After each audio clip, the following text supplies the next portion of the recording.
আমার মনে হচ্ছে যে দিন দিন আমার ঈমান দুর্বল হয়ে যাচ্ছে। এক্ষেত্রে আমার করণীয় কি? তো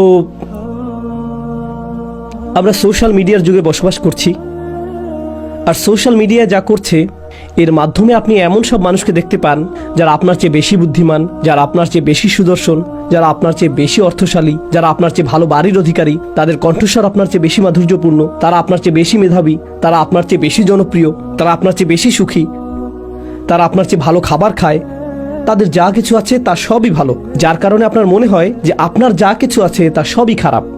আর তখন আপনি আল্লাহর কাছে বলেন, ও আল্লাহ, তাদের জীবন এত ভালো কেন, আমার জীবন এত খারাপ কেন? দিন দিন আমার ঈমান দুর্বল হয়ে যাচ্ছে। সম্ভবত আপনার উচিত কিছু সময়ের জন্য টিকটক বন্ধ রাখা, আপনার ঈমানের অবস্থার উন্নতি হবে। শয়তান চায় যে আপনি তুলনার মধ্যে জীবন অতিবাহিত করুন। প্রথম থেকেই সে নিজেকে আদম আলাইহিস সালামের সাথে তুলনা করেছিল, এটাই তাকে ধ্বংস করেছে। আর আপনি জানেন কি হচ্ছে এখন? সার্বক্ষণিক নিজেকে তুলনা করা ছাড়া আপনি চলতে পারছেন না।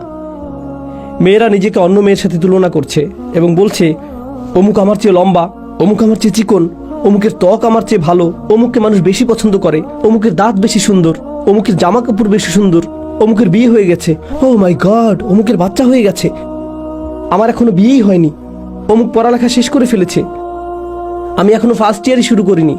সার্বক্ষণিক তুলনা আপনাকে ধ্বংস করে ফেলেছে এবং আপনার ঈমান ধ্বংস করে ফেলেছে। এই কারণে আপনি লক্ষ্য করছেন না যে আপনার কি আছে, আপনি সবসময় লক্ষ্য করছেন অন্য মানুষের কি আছে, আর তখন আপনার যা আছে তা আপনার কাছে নগণ্য মনে হয়। আল্লাহর শপথ, যদি আপনার কাছে কোনো খাবার না থাকে আর তখন আপনাকে কেউ ছোট এক টুকরা রুটি দেয়, তাতে আপনি সন্তুষ্ট হয়ে যাবেন। কিছু না থাকার চেয়ে সামান্য কিছু থাকাও ভালো। কিন্তু আপনার কাছে যদি সেই এক টুকরা রুটি থাকে আর আপনি তাকিয়ে দেখেন যে অন্য একজনের কাছে আরো বড় রুটির টুকরা আছে, তখন সহসাই সেই এক টুকরা রুটিতে আপনি আর সন্তুষ্ট থাকবেন না। যদি আপনি অন্য কোনো দিকে না তাকিয়ে নিজের মতো করে থাকেন, এটাই যথেষ্ট। আল্লাহ বলেছেন, লা তাতামান্নাউ মা ফাদ্দালাল্লাহু বিহি বা'দাকুম আলা বা'দ। তোমরা আকাঙ্ক্ষা করো না সেই সবের যার মাধ্যমে আল্লাহ তোমাদের একের উপর অপরকে শ্রেষ্ঠত্ব দান করেছেন। অন্য সেই সকল জিনিসের প্রতি আকাঙ্ক্ষা করতে থাকবে না। লিররিজালি নাসিবুম মিম্মা ইকতাসাবু ওয়া লিন-নিসাই নাসিবুম মিম্মা ইকতাসাবনা। পুরুষরা যা উপার্জন করেছে তাতে তাদের একটি অংশ রয়েছে এবং নারীরা যা উপার্জন করেছে তাতে তাদের একটি অংশ রয়েছে। ওয়াসআলুল্লাহা মিন ফাদলিহি, অর্থাৎ যদি তোমরা উত্তম কিছু আশা করো, আল্লাহর নিকট যা আছে সেই অনুগ্রহের জন্য প্রার্থনা করো।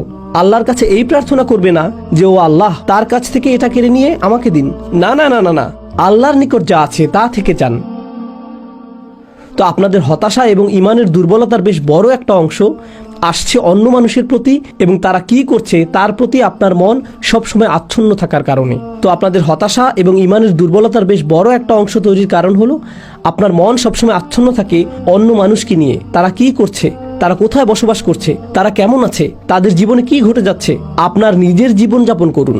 সোশ্যাল মিডিয়া ব্যবহার করে আপনি অন্যের জীবনযাপন করা থেকে বিরত থাকুন। তারা কৃত্রিম। সোশ্যাল মিডিয়ায় সবচেয়ে সুখী দম্পতি, তাদের দাম্পত্য সম্পর্ক শোচনীয় অবস্থায় আছে, কিন্তু তাদেরকে এটা প্রদর্শন করতে হবে যে তাদের দাম্পত্য জীবন কতই না সুন্দর, কারণ এর ফলে তাদের সোশ্যাল মিডিয়াতে নেতিবাচক প্রভাব পড়বে। এই জগৎটা কৃত্রিম, এর বড় একটি অংশ কৃত্রিমতায় পূর্ণ, আর এটাকেই আপনি মানদণ্ড মনে করছেন। এটাই আমাদের সময়ের সবচেয়ে বড় সংকটগুলোর একটি। আপনি সবসময় অপর্যাপ্ততা এবং অপরিপূর্ণতার অনুভূতিতে ভুগছেন, অথবা আল্লাহ আপনাকে পর্যাপ্ত দেননি। এটা ঈমান দুর্বল করার বড় কারণগুলোর একটি। আল্লাহ আপনাদের সবাইকে এটা থেকে রক্ষা করুন।